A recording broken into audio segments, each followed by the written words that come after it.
Hello everyone and welcome back to Conflicts of Interest, where we take a look at all the conflicts that are happening in the world today.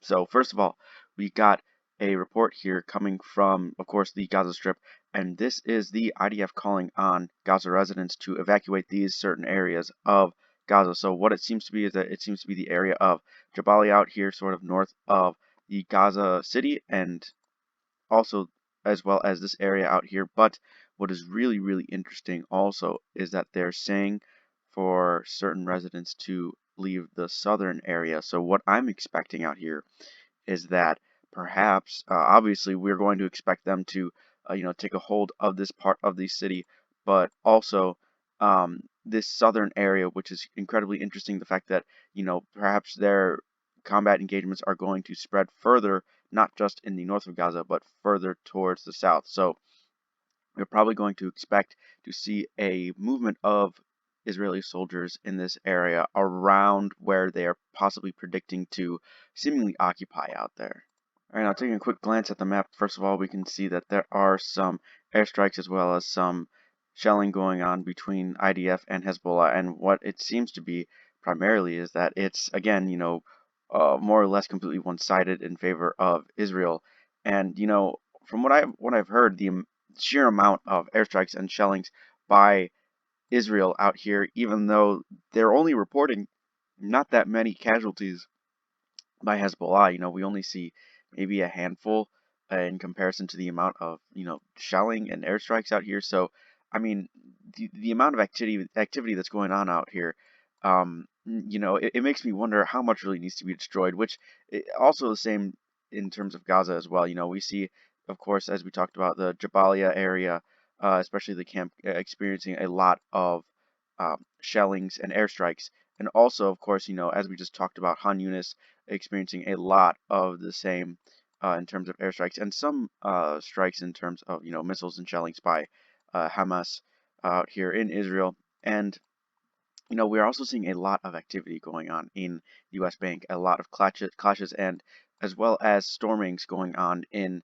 this area of we can see IDF storming this town out here, and seemingly more and more of this going on, and it just it also makes you wonder at what point is this going to be over between either side, but um, what I'm expecting and what I'm predicting out here is that um, probably what's going to happen is that, well, we know my predictions are, but I'm expecting perhaps for the IDF, as of right now, they seem to be just, perhaps softening up Hamas, and then they're going to eventually move in, since we haven't seen any movement at all by these troops, although we'll take a look at a clip in a second here, but um, of course, they're just trying to, perhaps level buildings that are used by Hamas and, take out as many fighters before they actually, put soldiers in.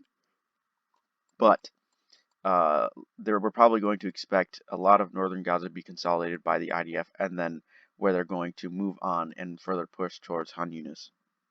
So here's a quick clip being reported by the IDF out here, and what I really want to talk about is that of course, we see some troops kind of moving, but it seems to be that they're moving primarily towards areas that is already occupied by Israel, although in the background you can hear a lot of gunfire going off. But the rest of this clip I can't really show, but it seems to be more so stationary targets, Israeli troops taking fire and firing at areas, but not really moving a whole lot in terms of, not taking any new territory, as we previously talked about. So what I'm expecting is that for the most part, they're mostly, softening up Hamas as of right now, and then eventually they're going to move in and try and take more territory of the Gaza Strip. And further on that, I was reading a story a little bit ago about Netanyahu saying that, the talks have completely broken down in Qatar, so between Qatar and, Hamas. So for the most part, they're pretty much, dead in the water. Although,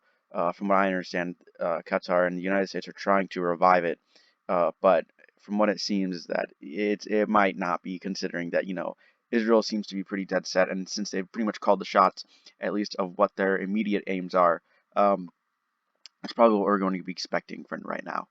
Okay, now taking a look at Ukraine over here, first of all, we can see that there is a couple clarifications out here in Marinka and Terni, of which are areas that we looked at yesterday. So, you know, first of all, we can see that perhaps Russian troops have not advanced as far as we previously thought, although it appears that they have advanced also further in the town itself, uh, more than previously was reported. So, it's interesting, although perhaps it's not necessarily as updated in terms of, you know, maybe Ukraine had counterattacked a bit before, and that's what it is now, or you know the front line has been seeing some uh, uh, action as of previously thought, and this is finally what the reporting has been on, considering we haven't looked at it in so long. So that's why it's actually being updated now. And also in Terni over here, we can see that Russian forces seemingly their assault as of yesterday was a bit more broad than we had previously thought.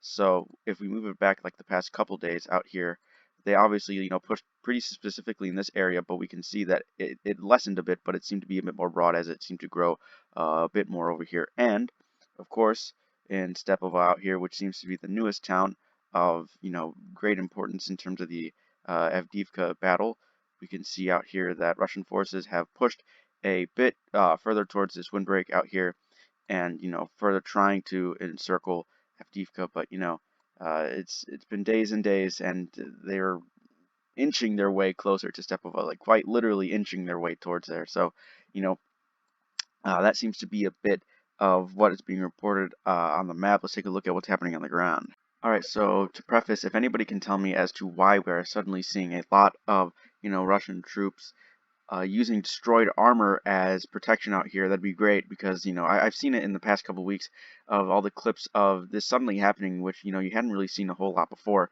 I mean, correct me if I'm wrong if you've seen it before, but I've been following this conflict the entire time, and I haven't seen this being done at all. But what I really wanted to say here is that these Russian troops are using this destroyed tank as cover. Although this is a drone drop, so you can expect how that goes. So it's really a not effective place to use protection, especially it's a really big open hole, and if a drone drops something in there and you're in this really enclosed space, it's really not going to protect you a whole lot from what's going to happen. So I just wanted to just preface that, and like I said, the reason why I really want to talk about it is just why has this sudden change happened. Now, looking at reported combat engagements, we can see that they're reporting 69 combat engagements with Russian forces out there. So that's, of course, a decent amount higher than probably we've seen, the past couple weeks, other than, the past few days of an uptick in, you know, combat engagements and assaults by Russians, and also a lot of aviation bombs going on out here in terms of gliding bombs by Russian troops. So they're really really trying to stave off the Ukrainian assaults and the Ukrainians in this area. So it seems that Russia is trying to make a lot of gains of their own and also try and stave off the Ukrainians. So that's pretty much what's going on for the most part out here. So coming out of Myanmar out here, this is a city, Namhan, I believe it is pronounced, being cover bombed by the Junta out here. So as we can see, a lot of detonations going off in this city. So it's a pretty short clip, and there's really not much to show, of course. But I just wanted to talk about that. This is seemingly the only, I guess, not necessarily pro-Junta, since if they're cover bombing a city, it's not it doesn't view favorably upon them, but it is on the border with China, so of course, China might be alarmed by this, considering that there's so much, going on right across their border. So, you know, um, I just really wanted to talk about it in terms of, perhaps, the junta is getting a bit more desperate, just trying to level an entire city in hopes that, they'll eliminate most of the rebels out there. But, other than that, that's really all I want to talk about in terms of this clip. Alright, so that's all I really had to talk about for today. Of course, if you have any more conflicts that you want me to cover more consistently, like, Sudan or the Sahel, or, perhaps what's kind of cooking up in, in Venezuela and Guyana out here, we might see something going on between there if you know anything about that. So, other than that, you know, uh, if you're interested in those conflicts or any other conflicts broadly.